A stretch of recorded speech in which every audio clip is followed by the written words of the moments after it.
Hello guys, आज हम लोग इसमें एक इम्पॉर्टेंट टॉपिक डिस्कस करेंगे, chapter number 2, inverse trigonometric function. तो इन्वर्स ट्रिग्नोमेट्रिक फंक्शन जैसे कि हम लोगों ने लास्ट ईयर पढ़ा, 10th से पढ़ते चले आ रहे हैं ट्रिग्नोमेट्रिक फंक्शन। पिछले साल हम लोगों ने 11th क्लास में पढ़ा ट्रिग्नोमेट्रिक फंक्शन। तो इन्वर्स ट्रिग्नोमेट्रिक फंक्शन की बात अगर करेंगे, इन्वर्स ट्रिग्नोमेट्रिक फंक्शन का मतलब ऐसे पढ़ेंगे जैसे कि अभी तक हम लोग पढ़े हैं। जैसे हमसे पूछा जाता था साइन 60 की वैल्यू √3/2। तो अब यहाँ पर हम लोग पढ़ेंगे साइन इन्वर्स √3/2 की वैल्यू क्या होगी। तो 60 या 60 को अगर हम पाई में लिखें, रेडियन में लिखें, तो 3π/3। तो अब हम लोगों से ये पूछा जाएगा साइन इन्वर्स √3/2 की वैल्यू क्या होगी। तो हमारा जो आंसर आएगा वो π/3 आएगा। उसके रूल होंगे, रेगुलेशन होंगे। तो कहने का मतलब अगर हम यहाँ पर इसकी बात करें तो अगर इस 60 बराबर इसको लिख लें 1/sin और √3/2, तो इस साइन को अगर ऊपर ले जाएं, साइन इन्वर्स √3/2, तो कुछ इस टाइप का 60 डिग्री। लेकिन ये जो हमने किया ये तो हमने केवल समझने के लिए बात किया। क्यों? क्योंकि ये साइन और 60 ये कोई मल्टीपल में तो है नहीं कि साइन इंटू 60 है, ये तो पूरी की पूरी एक वैल्यू है। तो ये जो हमने आपको करके दिखाया ये कुल मिला के यहाँ समझने की बात कर रहे हैं कि कुछ ऐसा होगा। बाकी हम लोग इस कॉन्सेप्ट को पढ़ेंगे इन्वर्स ट्रिग्नोमेट्रिक फंक्शन में। तो सबसे पहले बात आती है इन्वर्स ट्रिग्नोमेट्रिक फंक्शन में जो फंक्शन। अब चलो एक कुछ फिगर बनाते हैं और उसकी बात करते हैं। कुछ पिछला याद करते हैं, चैप्टर नंबर 1। जैसे मान लिया जाए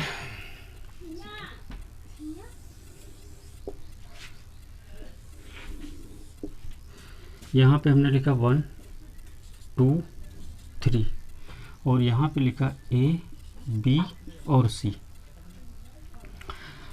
तो ये इसके साथ मैपिंग दे रहा है, ये इसके साथ मैपिंग दे रहा है और ये इसके साथ मैपिंग दे रहा है। मैपिंग अगर मान लेते हैं ये F mapping A to B है, तो ये A है और Y बराबर कुछ इस टाइप का मान लें Fx, तो ये X है, ये Y है, मीन्स ये A और B, ऐसा कुछ है।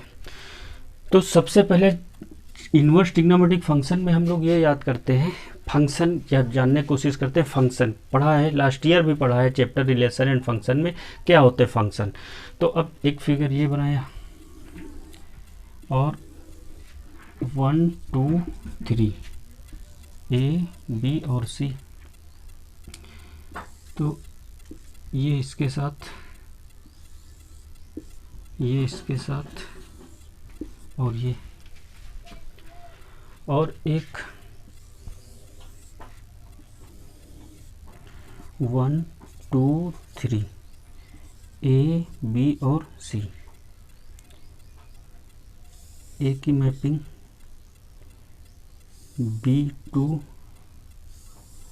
और ये एक ये रहा। और एक बनाते हैं 1 2 3 4 A B और C, ये इसकी मैपिंग, ये इसकी इमेज, ये। अब यहाँ पर ये बताना है कि फंक्शन कौन सा है, कौन कौन से इसमें फंक्शन है।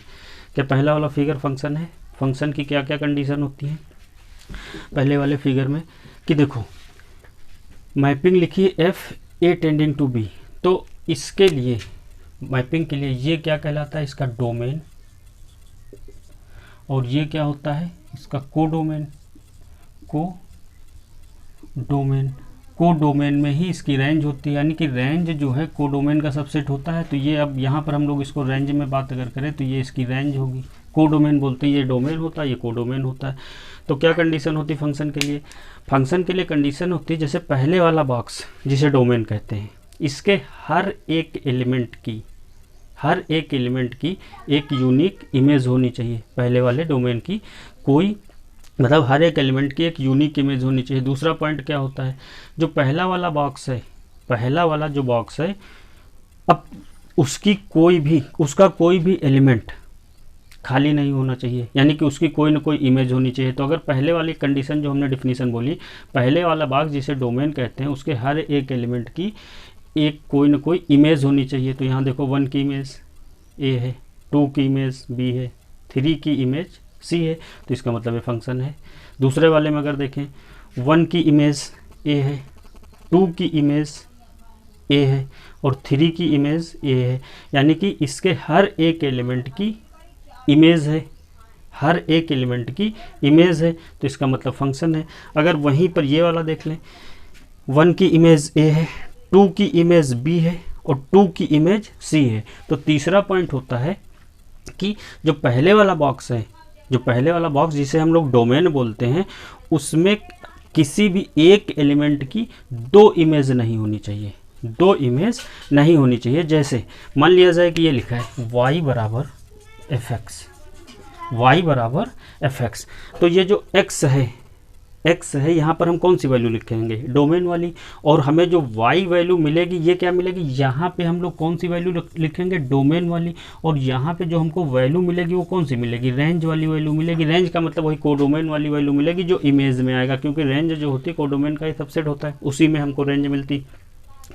तो अगर इसमें हम x बराबर, जैसे इसकी बात कर रहे हैं, x बराबर अगर 1 रख रहे हैं तो हमें y क्या मिल रहा है, a मिल रहा है, उसकी इमेज है। 2 रख रहे हैं, 3 रख रहे हैं। तो अब अगर इसकी बात करें कि जब हम इस फिगर में आते हैं कि x बराबर 1 रख रहे हैं तो a मिल रहा है, x बराबर 2 रख रहे हैं तो b मिल रहा है, x बराबर 2 रख रहे हैं तो c मिल रहा है। अगर हम फंक्शन को ऐसे डिफाइन कर लें कि y एफ एक्स बराबर यानी कि y बराबर एफ एक्स होता है और एफ एक्स बराबर मान लिया एक्स स्क्वायर है, तो अब हम ये कह रहे हैं यहाँ पर कि x बराबर 2 रखा, x बराबर अगर 2 रखा तो यहाँ क्या है, x का स्क्वायर है, तो x का स्क्वायर कितना होगा, 4 होगा, तो 4 हो गया। थोड़ी देर बाद कह रहे हैं कि x के बराबर 2 रखा तो 2 का स्क्वायर 10 हो गया, तो क्या ऐसा पॉसिबल है कि x बराबर आप 2 रखो तो उसका स्क्वायर क्या होता है, 4 होता है, 4 होता है, और थोड़ी देर बाद कहो नहीं 10 होता है, 12 होता है, कुछ ऐसा। तो एक इमेज यानी एक एलिमेंट की 2 इमेज यहाँ पर बात हो रही है, तो यहाँ पर क्या है, फंक्शन है, ये तो फंक्शन नहीं है, ये फंक्शन है, ये फंक्शन है, ये फंक्शन है। कंडीशन क्या होती, पहले वाले बॉक्स जिसे डोमेन कहते हैं उसके हर एक एलिमेंट की कोई ना कोई इमेज होनी चाहिए, तो वो है, हर एक एलिमेंट की कोई ना कोई इमेज होनी चाहिए, वो है। अब यहाँ पर देखो 1 की इमेज ए है और 2 की इमेज भी ए है, इसके 2 एलिमेंट की एक ही इमेज हो सकती है, लेकिन इसके एक एलिमेंट की 2 इमेजेस नहीं हो सकती। 2 एलिमेंट की एक इमेज हो सकती है और एक एलिमेंट की 2 इमेज नहीं हो सकती हैं। तो क्यों, क्योंकि भाई हमने x बराबर 1 रखा, भाई 1 रखा तो a आया, 2 रख रहे हैं, कुछ फंक्शन ऐसा है वहाँ पर भी a आ रहा है, ऐसा तो हो सकता है। लेकिन अगर x बराबर 2 रख रहे हैं तो उसका स्क्वायर रूट मतलब उसका वर्ग जो है, स्क्वायर जो है वो 4 है, थोड़ी देर बाद 6 हो जाएगा, तो ऐसा तो नहीं है। तो इसके 2 एलिमेंट की एक इमेज हो सकती है, लेकिन इसके एक एलिमेंट की 2 इमेज नहीं हो सकती, जैसा कि इसमें कहा गया। तो इतनी कंडीशन, नंबर 1 कंडीशन होती है कि इसका डोमेन का कोई भी एलिमेंट खाली नहीं होना चाहिए, खाली नहीं है। दूसरी कंडीशन ये है इसके हर एक एलिमेंट की इमेज होनी चाहिए। अब नंबर 4 वाला पॉइंट देखो, भाई इसकी इमेज है, इसकी इमेज है, इसकी भी इमेज है, लेकिन इसकी कोई इमेज नहीं है। इसका मतलब हम y जो फंक्शन है उसमें 4 रख ही नहीं पा रहे हैं। जब रख नहीं पा रहे हैं तो उसकी कोई इमेज नहीं है। तो कंडीशन के अकॉर्डिंग इसका कोई भी एलिमेंट खाली नहीं होना चाहिए, तो फिर उसके अकॉर्डिंग ये फंक्शन नहीं है। तो ये फंक्शन नहीं है, फंक्शन नहीं है क्या, रिलेशन है, रिलेशन है लेकिन फंक्शन नहीं है। हम लोग यहाँ पर पढ़ने जा रहे हैं इन्वर्स ट्रिग्नोमेट्रिक फंक्शन, तो ये फंक्शन है।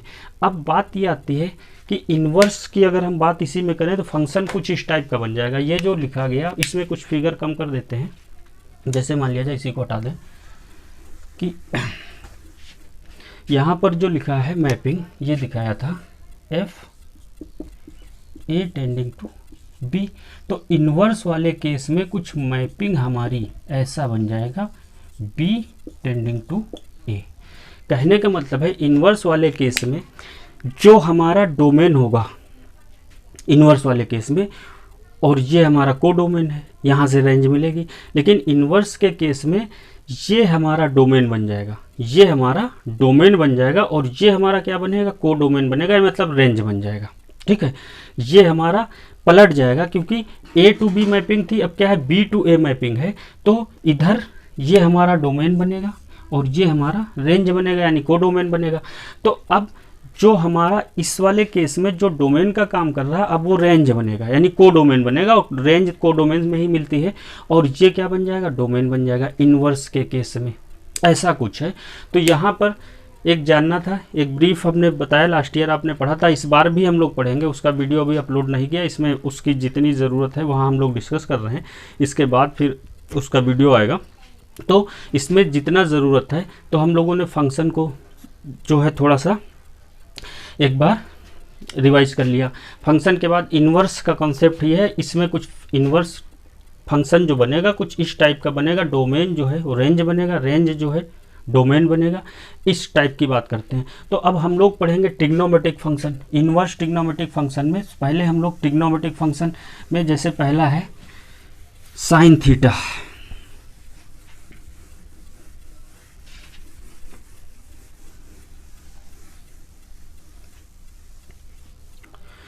अब देखो y बराबर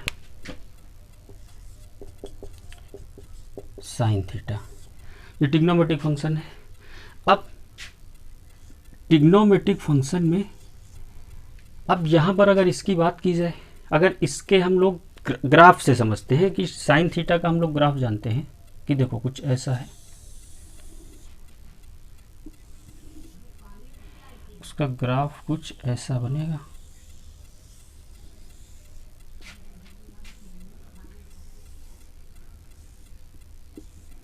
कुछ ऐसा, ऐसे बनाते चले जाते हैं। यहाँ पे 0, ये π/2, ये पाई होगा, ये 3π/2 और ये 2π होगा, फिर ये 5π/2 होगा, ठीक है, ये 3π होगा। वैसे ही इधर ये होगा माइनस का π/2, ये होगा माइनस का पाई, ये माइनस का 3π/2 और ये होगा माइनस का 2π और ये 5π/2, ये माइनस का 7π/2 और ऐसे चलता चला जाएगा। और ये 1 1 वैसे ही ये माइनस, ये वैल्यू, ये भी 1 और ये -1। कहने का मतलब है कि इसका जो ग्राफ जा रहा है ऊपर कितना जा रहा है 1, नीचे कितना जा रहा है 1, यानी नीचे उसके अकॉर्डिंग ये -1 यानी नीचे जा रहा, और ऊपर तो हम लोग 1 और -1 के बीच में घूमते रहते हैं, क्योंकि आपको बताया गया है, आप जानते ही हैं, साइन थीटा की जो रेंज होती है, साइन थीटा की जो रेंज होती है वो क्या होती है, -1 से 1। -1 से 1 का मतलब है कि साइन थीटा की जो सबसे बड़ी वैल्यू होगी वो 1 होती, और सबसे छोटी वैल्यू क्या होती, -1 होती, और बाकी सारी वैल्यू इसी के बीच में बदलती रहती हैं। साइन थीटा की वैल्यू कभी आपने ऐसा देखा होगा 240 आई, 240, ऐसा कभी नहीं है। साइन थीटा की मैक्सिमम वैल्यू 1 और मिनिमम वैल्यू -1, ये इस रेंज में घूमता रहता है। तो देखो ग्राफ में से सो ही हो रहा है, ऊपर हम कितना जा रहे हैं 1, नीचे कितना जा रहा है -1, ये इसी में फ्लक्चुएट करता ऐसे ऐसे चलता रहता है। अब अगर इसी ग्राफ से अगर देखा जाए, मान लिया जाए, और ये क्या है, इसका डोमेन है, डोमेन, इसका जो डोमेन पूरा का पूरा रियल होता है। अब मान लिया जाए इसमें हमने कुछ वैल्यू निकाली, ये सपोज मान लो माइनस का 7π/2, माइनस का 3π/2, फिर ले लिया, और क्या ले सकते हैं, π/2 ले लिया, 5π/2 ले लिया, इतनी वैल्यू ले ली। और यहाँ 7π/2 पर भी वैल्यू क्या है, 1 1 1 एंड 1, सभी पर ये वैल्यू 1 1 1 ही चल रही हैं। तो अब अगर देखा जाए ये और ये इसका, अब मैपिंग के हिसाब से अगर देखा जाए, इसके हर एक, इसका कोई भी एलिमेंट खाली नहीं होना चाहिए, खाली नहीं है, हर एक एलिमेंट की एक यूनिक इमेज होनी चाहिए। भाई इसकी भी वैल्यू 1 है, इसकी इमेज 1 है, इसकी भी 1 है, इसकी भी 1 है, और इसकी भी 1 है। तो ये क्या है, ये फंक्शन है, ये फंक्शन है कि इसके डिफिनीशन के हिसाब से इसके 2 एलिमेंट्स या 3 एलिमेंट्स की इधर वाले एक ही इमेज हो सकती है, और अगर मान लिया जाए इन्वर्स की बात करें, इसको अगर पलट दिया जाए, ऐसे बात कर दिया जाए, इधर 1 कर दिया जाए और इधर ये वाली वैल्यू बना दिया जाए, कुछ इसको बड़ा कर लेते हैं, ये है -7 π/2 -3 π/2 π/2 और 5 π/2 अगर इसकी बात करें। तो यहाँ पर अब इसमें देखो,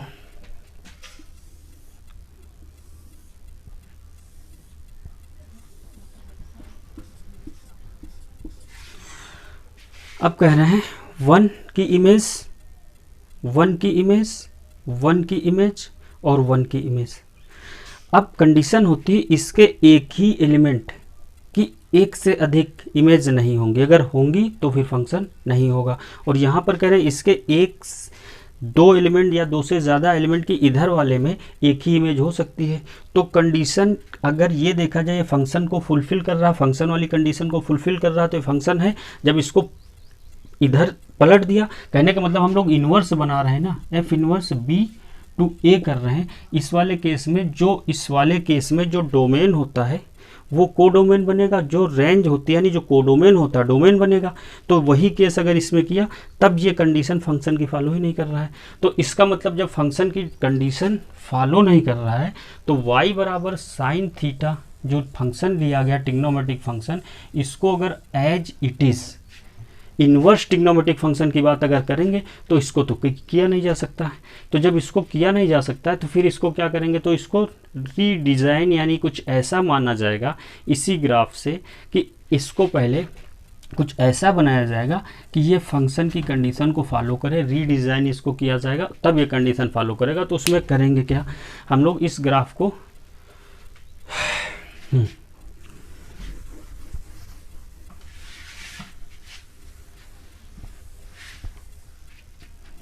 देखो कंडीशन ये बनाएंगे, मान लिया जाए इस ग्राफ से एक छोटा सा, या इसी को हटा देते हैं, चलो अलग कर लेते हैं, इसी को हटा देते हैं, इसी से पता चलेगा कि हम लोगों ने, या इसको अलग ही बना लेते हैं, ऐसे कुछ ऐसा है।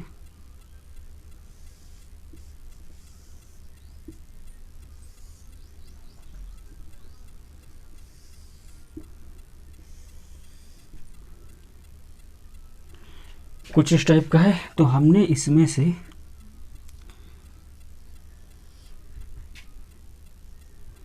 ग्राफ के इतने पोर्शन को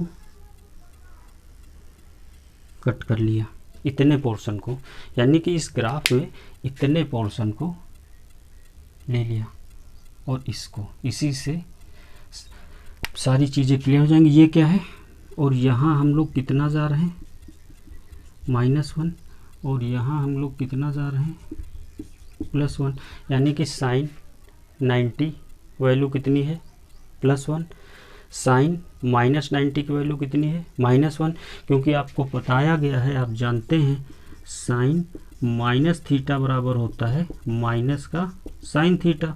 तो साइन -90 बराबर होगा माइनस का साइन 90, और साइन 90 की वैल्यू क्या होती है, -1। तो ये वैल्यू है। अब इसके बीच में, अगर इसके बीच में अब यहाँ पे लिखा गया माइनस का π/2, यहाँ पर ये है, हम लोग यहाँ पर हैं माइनस का π/2 और ये प्लस π/2 और ये वैल्यू हमारी, और ये वैल्यू, ये क्या है -1 और ये क्या है +1। अब -π/2 से और π/2 के बीच में कोई भी वैल्यू ले लो, -π/2 और π/2 के बीच की अगर कुछ वैल्यू ले लेते हैं, क्या ले लें, π/4 ले लें माइनस का, इसके बीच में आएगा, π/6 ले लें, π/6 मतलब 30, और क्या ले लें, 0 ले लें, 0 भी एक कंडीशन आएगी 0 की, और क्या ले लें, प्लस का π/4 ले लें, प्लस का π/6 ले लें, यानी क्या लिया, -90, -45, -30, 0, 45 और 30, ये सारी की सारी वैल्यू आप अगर देखो π/2 और π/2 के बीच की हम ले रहे हैं, और जिसमें ये इंक्लूड है क्लोज इंटरवल। अब अगर इसमें देखा जाए -π/2 की वैल्यू -1, -π/4 की वैल्यू माइनस का 1/√2, माइनस का π/6 क्या होता है sin 30 1/2, 0 π/4 1/√2, π/6 1/2। अब जरा देखो π/4 π/2 π/4 π/6 sin 0 0 और ये। अब अगर आप ध्यान से देखें, ये तो फंक्शन की कंडीशन को फॉलो कर गया। फंक्शन की कंडीशन को फॉलो कर गया। क्या होती फंक्शन की डिफिनीशन? इसका कोई भी एलिमेंट खाली नहीं होना चाहिए, इसका कोई भी एलिमेंट खाली नहीं है। इसके हर एक एलिमेंट की यूनिक इमेज होनी चाहिए, इसके हर एक एलिमेंट की यूनिक इमेज है। ऐसा नहीं है कि -π/2 की इमेज जो है -1 भी है और -1/√2 भी है, ऐसा तो नहीं है। हर एक इमेज की यूनिक इमेज है। तो यहाँ पर भी कंडीशन फॉलो कर रहा है। तो इसका मतलब ये फंक्शन है यहाँ पर। तो जब ये फंक्शन है तो ये किस दायरे में फंक्शन है, किस रेंज में फंक्शन है, तो वो हम लोगों ने इस ग्राफ से एक छोटा सा स्ट्रिप काटा -π/2 से लेकर π/2 के बीच में। -π/2 से π/2 के बीच में अगर ये फंक्शन की कंडीशन को फॉलो कर रहा तो यहाँ पर ये बनेगा केस इन्वर्स ट्रिग्नोमेट्रिक फंक्शन का। तो अब अगर इस केस में जो यहाँ पर, अब जब इन्वर्स के लिए इसको क्या करते हैं, रिवर्स ऑर्डर में लिया जाता है, कुछ इस टाइप की कंडीशन। तो जो यहाँ पर रेंज, इसके लिए रेंज था, मतलब कि अब ये जो -π/2 और π/2 क्या बन जाएगा, ये इसकी रेंज बन जाएगा। यानी कि इस दायरे में रहकर हम लोग इन्वर्स ट्रिग्नोमेट्री साइन थीटा का इन्वर्स को डिस्कस करेंगे। तो इस दायरे में करेंगे अगर, तो यही क्या बनेगा, इसकी रेंज बन जाएगी। तो हमारे आई होप ये आपको क्लियर हुआ होगा, समझ में आया होगा। तो अब हम लोग इसको हटा के लिखते हैं साइन थीटा। और इसी टाइप से अगर हम लोग कॉस टैन सबको डिस्कस कर सकते हैं, डिफाइन कर सकते हैं। तो अब उसको डिफाइन करने की ज़रूरत नहीं है। अब हम लोग यहाँ पर इसकी रेंज को लिखते हैं।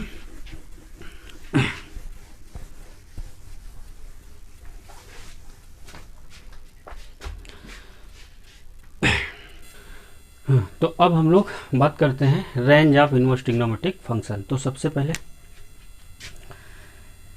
इन्वर्स ट्रिग्नोमेट्रिक फंक्शन में रेंज हम लोग निकालते हैं साइन इन्वर्स एक्स। तो साइन इन्वर्स एक्स की जो रेंज होगी, यहाँ रेंज लिख लेते हैं, इसकी रेंज होती है -π/2 से लेकर +π/2, जो कि अभी हम लोग डिस्कस ही किए हैं।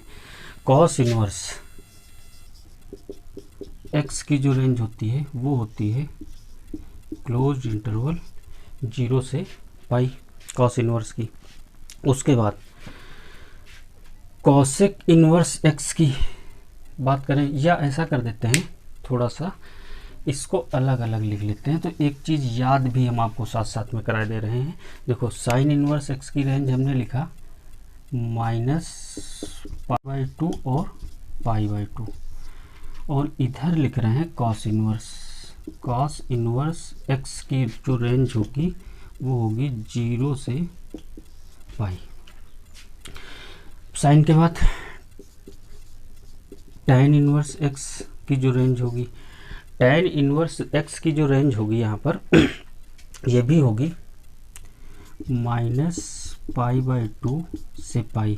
और याद रखना ये होगा ओपन इंटरवल। ओपन इंटरवल का मतलब क्लोज इंटरवल, ओपन इंटरवल के बारे में पता ही है कि ओपन इंटरवल में ये पॉइंट उसमें इंक्लूड नहीं है, और इस केस में ये पॉइंट भी इंक्लूड है। और आप जानते हो कि टैन थीटा या टैन जो भी है, टैन 90 क्या होता है, डजंट डिफाइन, कि इन्फिनिटी होता है, तो उस पर डिफाइन नहीं होता है, यानी कि एग्जिस्ट नहीं करता है। तो ये पॉइंट वहाँ पर इंक्लूड नहीं होंगे। तो यहाँ याद रखना है आपको, क्या लगाना है, ओपन इंटरवल, ना कि क्लोज इंटरवल। और उसके बाद यहाँ कॉट इन्वर्स एक्स की भी जो रेंज होगी, कॉट इन्वर्स एक्स की जो रेंज होगी वो भी आएगी 0 से π, कॉट इन्वर्स। अब उसके बाद यहाँ लिखो कॉसेक इन्वर्स एक्स की जो रेंज होगी वो होगी -π/2 से लेकर π, और माइनस इसमें 0 जो है वो इंक्लूड नहीं होगा, 0 नहीं इंक्लूड होगा। क्यों? क्योंकि देखो कॉस की अगर बात करें, कॉसेक एक्स क्या होता है 1 साइन एक्स। अगर कॉसेक एक्स की बात किया जाए तो कॉसेक थीटा जो होता है 1 साइन थीटा, और साइन थीटा अगर थीटा बराबर 0 कर दिया जाए तो साइन 0 होता है, तो 1/0 तो कॉसेक के लिए क्या बन जाएगा, इन्फिनिटी बन जाएगा, उस पर फंक्शन डिफाइन नहीं होगा, डज नॉट एग्जिस्ट होगा, तो इसकी जो रेंज होगी उसमें से 0 बाहर होगा और रेंज वही होगी। और यहाँ क्या बचा, सेक इनवर्स एक्स की जो रेंज होगी वो होगी 0 से लेकर पाई, और इसमें क्या है 90 डिग्री यानी π/2 को बाहर किया जाएगा। क्यों, सेक थीटा जो होता है 1 कॉस थीटा, और कॉस थीटा कॉस 90 क्या होता है, कॉस 90 0 होता है, कॉस 90 0 होगा तो सेक 90 फिर क्या बनेगा, क्योंकि सेक थीटा जो होगा 1 कॉस थीटा होगा, और थीटा बराबर अगर 90 रखेंगे तो ये डज नॉट डिफाइन या एग्जिस्ट आएगा, तो उसमें याद रखना है आपको ये चीज़। तो अब यहाँ पर ये अगर देखा जाए कि हमने इधर और ये ऐसे लिखा, तो यहाँ आप अगर इसको याद करने की आप कोशिश करो, देखो लगभग जस्ट लाइक आपको सेम दिख रहा है, बस यहाँ पर आपको ये केस ध्यान रखना, और यहाँ पर भी आपको जस्ट लाइक सेम दिख रहा है, यहाँ पर ये केस ध्यान रखना। टैन और कॉट वाले में आप ध्यान रखेंगे, इसमें इंटरवल जो है ओपन इंटरवल लिया गया, 0 to π 0 to π 0 to π, -π/2 -π/2 -π/2 क्या है, sine tan cosec cos cot और सेक। तो अगर देखा जाए इसको एक फैमिली ट्रीट कर लो और इसको एक दूसरी फैमिली ट्रीट कर लो, दूसरी फैमिली मतलब ये हम लोग मान लेते हैं साइन फैमिली के केस हैं, और ये किसके केस हैं, कॉस की फैमिली के केस हैं। तो यहाँ पर अब इसके साथ तो ये रेंज आपको याद रखना काफ़ी इंपॉर्टेंट चीज़ है। और लास्ट ईयर जो है साइन थीटा की रेंज, उसका डोमेन, ये सब हम लोग डिस्कस ही किए हैं, तो वहाँ पे आपको पता ही है, ये पता है, अगर नहीं पता है तो आप पुराने वीडियो देखिए वहाँ पर। और यहाँ पर ये रेंज जो है आपको क्वेश्चन लगाने में ये बिल्कुल माइंड में होनी चाहिए, हर वक्त हमेशा याद रखना है, याद करना है, और कोई वैसा नहीं। देखो साइन टैन और कॉस ये एक फैमिली यानी कि साइन की फैमिली है। अब यहाँ पर अगला केस जो आएगा, यहाँ देखते हैं साइन इनवर्स माइनस थीटा बराबर होगा माइनस साइन इनवर्स थीटा, ठीक है।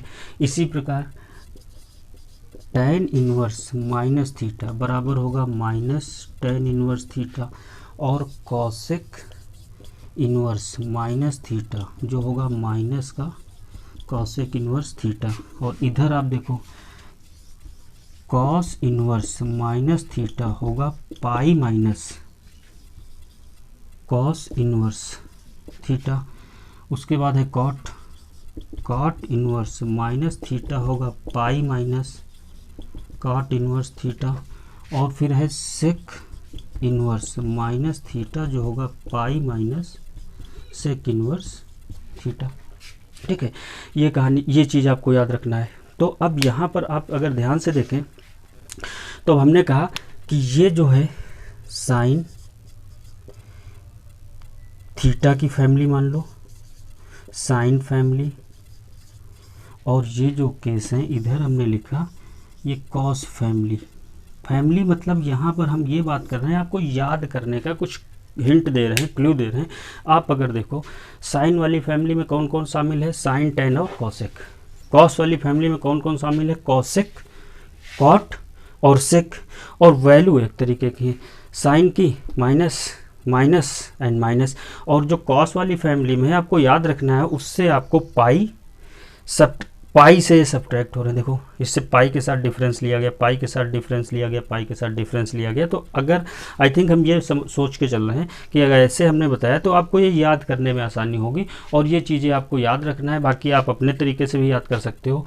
क्या इनकी रेंज याद करना है, और इनकी रेंज याद होनी चाहिए, और ये चीज़ें याद रखिए। और इसके पहले आप ये देखते हो, आप ये जानते ही हो,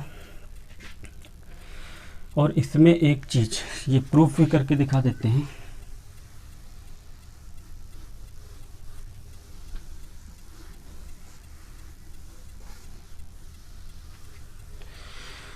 जैसे मान लिया जाए साइन इनवर्स, पहला वाला केस प्रूफ कर देते हैं।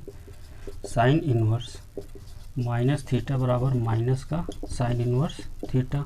तो इसको प्रूफ करने में आप मानो लेट y बराबर sine inverse minus theta, sine को इधर ले आओ तो ये क्या बन जाएगा, साइन वाई बराबर माइनस का theta.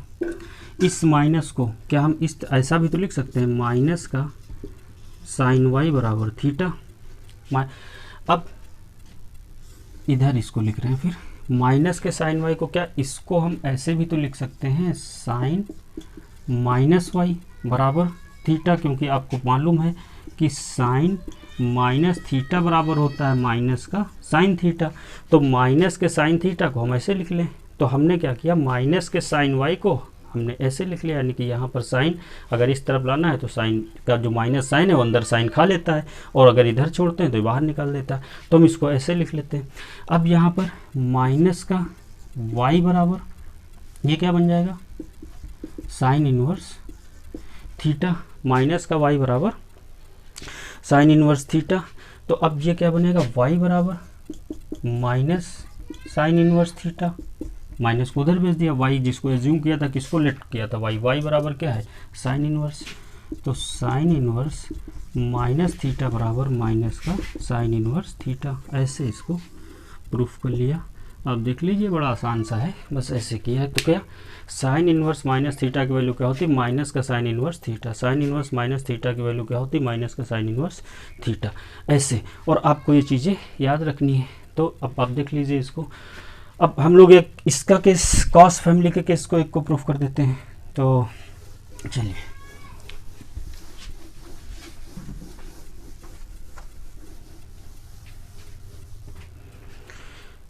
Cos inverse minus theta बराबर होता है पाई माइनस कॉस इनवर्स थीटा। तो प्रूफ करना है, लेट y बराबर कॉस इनवर्स माइनस थीटा। तो इसको हम लोग क्या लिखेंगे, कॉस y, कॉस इधर आ जाएगा, कॉस y बराबर माइनस का थीटा। इस माइनस को इधर ले लो, माइनस का कॉस y बराबर थीटा। अब यहाँ हम इसको क्या लिख लेंगे, कॉस 90 माइनस वाई बराबर थीटा। क्यों, क्योंकि आपको मालूम है कि कॉस माइनस थीटा बराबर क्या होता है, कॉस थीटा, जबकि साइन माइनस थीटा बराबर क्या होता है, माइनस का साइन थीटा। तो ये माइनस अंदर बाहर यहीं एडजस्ट हो गया था, लेकिन यहाँ पर ये कॉस, जैसे यहाँ पर क्या किया था, साइन वाले केस में साइन माइनस वाई लिख लिया था, लेकिन इसमें तो ऐसा लिख नहीं सकते, क्योंकि cos minus theta cos theta के ही बराबर होता है। तो कॉस माइनस वाई अगर लिखते तो वो बाहर माइनस थोड़ी देता, तो ना लिखते। तो हमने क्या लिखा, 180 माइनस वाई, और 180 माइनस वाई आप जानते हैं 180 यहाँ होगा, माइनस वाई किया सेकेंड क्वाड्रेंट में, और सेकेंड क्वाड्रेंट में कॉस क्या होता है, नेगेटिव होता है, निकल के क्या देगा, माइनस का कॉस वाई। तो हम लोग इसको यहाँ पर ऐसे लिखेंगे। तो समझ गए होंगे, लास्ट ईयर सब पढ़े हैं। तो अब क्या, कॉस को उधर भेज देते हैं, यह आएगा पाई माइनस वाई बराबर कॉस इनवर्स थीटा। तो y बराबर क्या हो जाएगा, पाई minus cos inverse theta. y की वैल्यू पुट कर दो, जिसको एज्यूम किया था कॉस इनवर्स को, तो ये आ गया कॉस इनवर्स माइनस थीटा बराबर पाई minus cos inverse theta. Proof हो गया। ऐसे ही आप सारे रिजल्ट प्रूफ कर सकते हैं, लेकिन वो प्रूफ करने की बहुत ज़्यादा ज़रूरत नहीं है। आपको ज़रूरत है क्या, इनको याद रखने की। बस ये हो गया। चलते हैं हम लोग एक्सरसाइज 2.1 के कुछ क्वेश्चन करते हैं बढ़िया बढ़िया, और फिर आगे बात करते हैं। तो अब हम लोग क्वेश्चन पे आते हैं। एक्सरसाइज 2.1 क्वेश्चन है, find the principal value of the following. Principal value of the following, principal value किसे कहेंगे, प्रिंसिपल वैल्यू इसे कहेंगे, उन वैल्यूज़ को कहेंगे जिनकी वजह से जो साइन इनवर्स को अभी जो रीडिफाइन हम लोगों ने किया था, मतलब जिनकी वजह से फंक्शन हो। और फंक्शन किसकी वजह से होंगे, जब ये रेंज में होंगे। यानी कि हम लोगों को वैल्यू निकालनी है, ऐसी वैल्यू निकालनी है जो रेंज में हो। और रेंज सबकी हम लोगों ने अभी पढ़ा है, सबकी रेंज क्या होती है, साइन की क्या है, साइन इनवर्स की क्या है, कॉस इनवर्स की क्या है। तो वो रेंज जो है आपको याद रखना बहुत ज़रूरी है। जैसे कि पहला क्वेश्चन है, एक्सरसाइज का पहला क्वेश्चन है, एक्सरसाइज 2.1। एक्सरसाइज 2.1 का पहला क्वेश्चन है, साइन इनवर्स -1/2, इसकी प्रिंसिपल वैल्यू फाइंड करना है। तो अभी हम लोग पहले पढ़ चुके हैं कि साइन इनवर्स माइनस थीटा बराबर क्या होता है, माइनस का साइन इनवर्स थीटा। तो साइन इनवर्स -1/2 क्या किसके बराबर होगा, माइनस साइन इनवर्स 1/2 और माइनस साइन इनवर्स 1/2 किसकी वैल्यू होती है, साइन किसकी वैल्यू होती है, साइन 30 की। 30 को क्या लिखेंगे, साइन π/6। अब साइन साइन कट गया, कट गया का मतलब ऐसे नहीं कि ये काटना है, ये ऑब्वियस है ये हट जाएगा, इसका मतलब ये काटा नहीं जाएगा ऐसे, यहाँ पर सीधे ये कितना आएगा π/6। अब इस π/6 का मतलब π/6 का मतलब माइनस का 30, और माइनस का 30 जरा आप देखो, क्या बताओ, -π/2 और π/2 के बीच में ही तो आएगा भाई, ये 90 है माइनस का, इधर बढ़ेंगे तो यहाँ इधर बढ़ते बढ़ते जाएंगे 90, तो ये माइनस का π/6 जो है इसी के बीच में आएगा, रेंज में है। तो यही हमारे क्वेश्चन का क्या हो गया आंसर, पहला क्वेश्चन। दूसरा क्वेश्चन है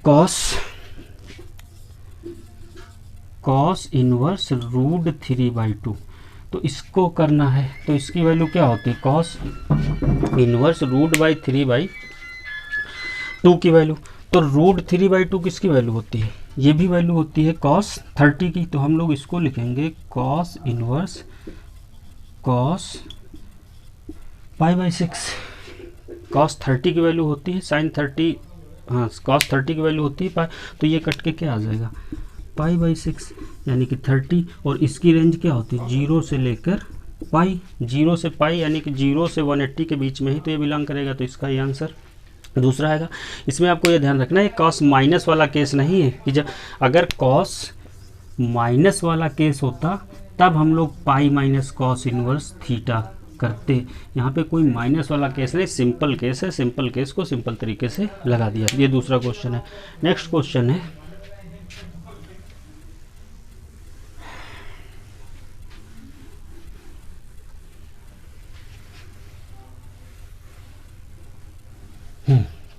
क्वेश्चन नंबर 3 पूछा गया कॉसेक इनवर्स 2।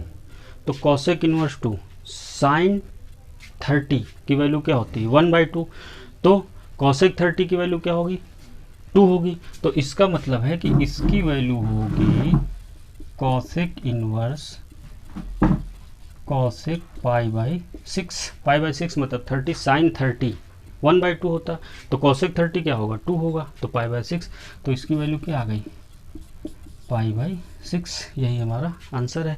और इसकी रेंज क्या होती है, इसकी रेंज क्या होगी, ये कॉसेक किसकी फैमिली का है, साइन की फैमिली का मेंबर है, तो साइन फैमिली के मेंबर की रेंज क्या होगी -π/2 से पाई, और इसमें 0 एक्सक्लूड रहेगा, तो ये उसी के बीच की वैल्यू है, तो आंसर इजली सा।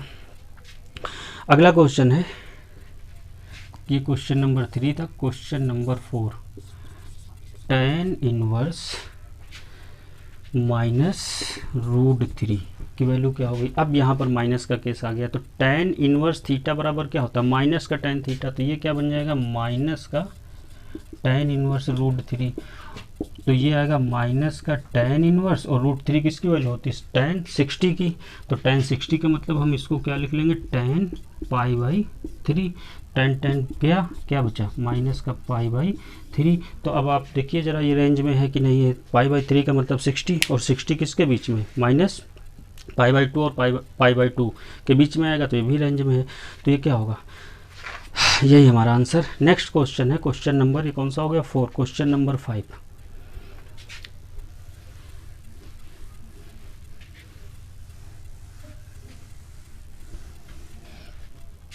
क्वेश्चन नंबर 5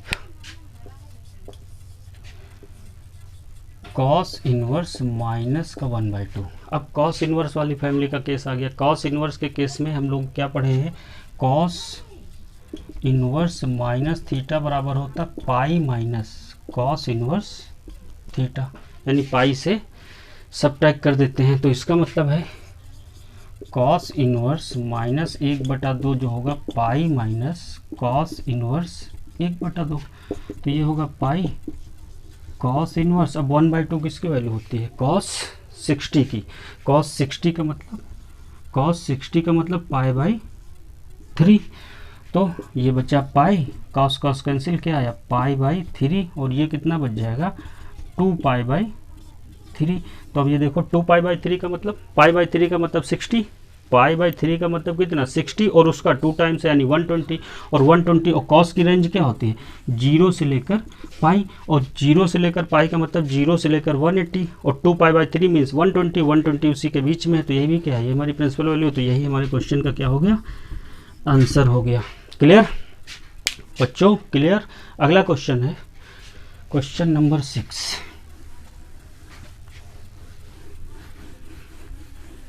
क्वेश्चन नंबर 6 में है tan इनवर्स -1 tan इनवर्स -1। तो tan इनवर्स के केस में ये क्या बन जाएगा माइनस का tan इनवर्स 1 और माइनस का tan इनवर्स 1 किसकी वैल्यू होती है tan π/4 की। tan तो आंसर कितना आ गया π/4। ये हमारे क्वेश्चन का आंसर हो गया। क्लियर सभी को भाई बोलते रहो। अगला है क्वेश्चन नंबर 7।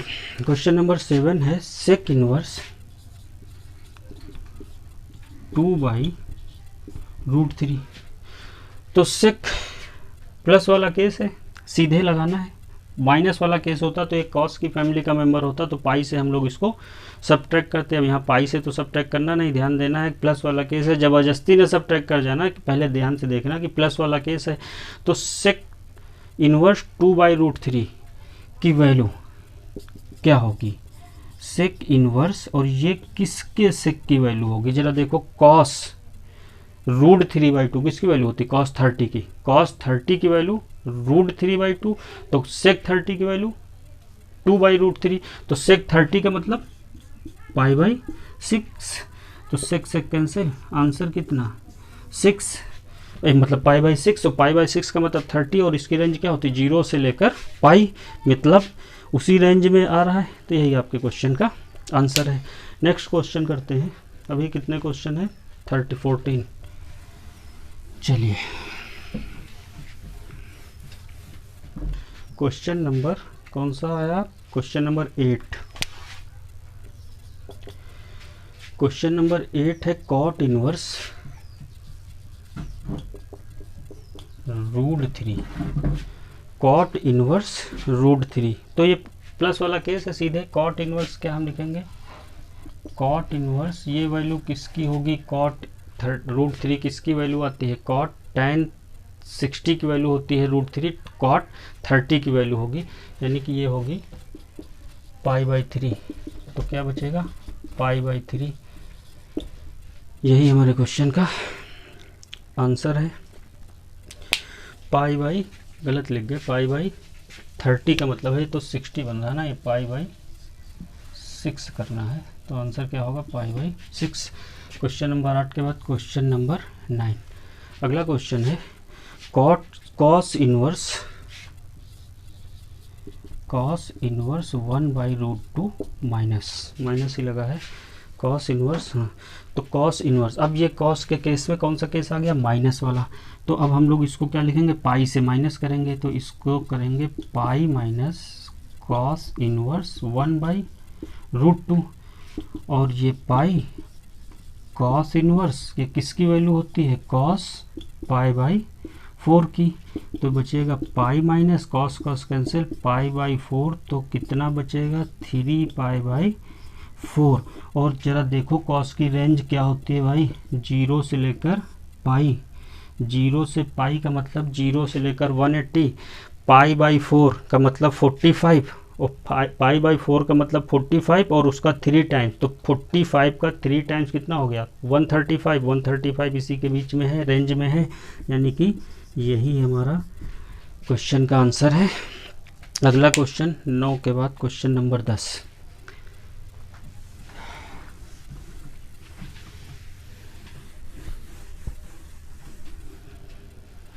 क्वेश्चन नंबर 10 पूछा गया है कॉसेक इनवर्स माइनस का √2। कॉसेक इनवर्स माइनस का √2 अब किसकी फैमिली का मेंबर है साइन की फैमिली का मेंबर है। साइन की फैमिली वाले मेंबर में तो हम लोग सीधे केवल माइनस बाहर लगा देते हैं, तो ये क्या आ जाएगा √2 माइनस कॉसेक इनवर्स। आप समझ गए होंगे ये वैल्यू किसकी होगी π/4 की, क्योंकि साइन π/4 होता है 1/√2, तो कॉसेक π/4 क्या होगा √2। कॉसेक और कॉसेक कैंसिल, तो आंसर क्या आएगा π/4, और यही आपके क्वेश्चन का आंसर है। रेंज आप खुद स्वयं चेक कर लीजिए कि रेंज में है कि नहीं है, तो रेंज में है। अब हम लोग करते हैं नेक्स्ट क्वेश्चन नंबर 11। आसान क्वेश्चन है, इसीलिए हम थोड़ा सा स्पीड में कर रहे हैं। नेक्स्ट एक्सरसाइज में कुछ सीखने वाला है बढ़िया सा, हालांकि इसमें भी नई चीज़ है, लेकिन आपको समझ में आ गया होगा। क्या याद करना है, हमने बताया आपको सबकी रेंज रटी होनी चाहिए, और जो साइन की फैमिली, कॉस की फैमिली, उसी तरीके से आप याद कर लेना। एक टेबल बना के हमने इधर 3 लिखे, इधर 3 लिखे, बहुत आसान सा है। रेंज को भी हमने याद करने के लिए अलग अलग इसीलिए कर दिया था, बहुत आसानी से याद हो जाएगा, कोई प्रॉब्लम की बात नहीं है। फिर भी अगर किसी को कोई प्रॉब्लम हो तो कमेंट बॉक्स में हमें कमेंट करना, हम लोग फिर इसके बारे में कोई नया तरीका ढूंढेंगे। तो क्वेश्चन हम लोग कहाँ तक पहुँचे 10। अब क्वेश्चन नंबर 11। क्वेश्चन नंबर 11 में है tan inverse 1 plus cos inverse क्या है माइनस का 1/2 और प्लस साइन इनवर्स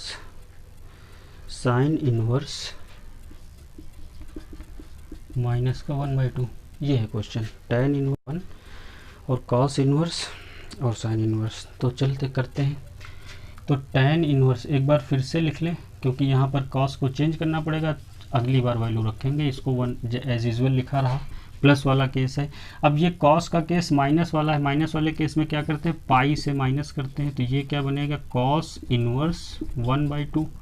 साइन का केस है माइनस वाला, तो सीधे माइनस बाहर निकल आता है, साइन इनवर्स 1/2। साइन वाले केस में सीधे माइनस बाहर निकल आता है, कॉस वाले केस में पाई से माइनस हो जाता है। वैल्यू पुट कर दो, tan इनवर्स ये किसकी वैल्यू होगी tan π/4 plus pi minus cos inverse, cos 1/2 किसकी वैल्यू होती cos 60 की, cos 60 का मतलब cos π/3 और माइनस साइन इनवर्स, और साइन 1/2 किसकी वैल्यू होती साइन 30 की, मतलब साइन π/6। तो यहाँ पे तो बचेगा π/4 और यहाँ पे बचेगा प्लस पाई माइनस π/3 और यहाँ बचेगा माइनस का π/6, माइनस का π/6। इसको सॉल्व कर लेते हैं, बाकी इसको आप सॉल्व कर लें, चलो कर देते हैं। ये आएगा π/4, ये 3 और माइनस ये कितना आएगा 2π/3 और ये आया π/6 आया। अब इन दोनों को प्लस करना है और इसको माइनस करना है, तो एलसीएम क्या ले लिया जाए 6 12 ले लिया जाए, तो ये आ जाएगा 3π और ये आ जाएगा 8π और ये आ जाएगा माइनस का 2π। सही है। 8 और 3 कितना हुआ 11, 11 से 2 माइनस हुआ 9 π/12। ये 3 से कटेगा 3 4 जा और 3 3 जा, यानी कि 3π/4। ये इसका आंसर है। तो अगला क्वेश्चन समझ में आ गया होगा, अगला क्वेश्चन करते हैं। नोट कर लीजिए आप लोग इसको, pause the video and note it. फिर हम लोग नेक्स्ट क्वेश्चन करते हैं।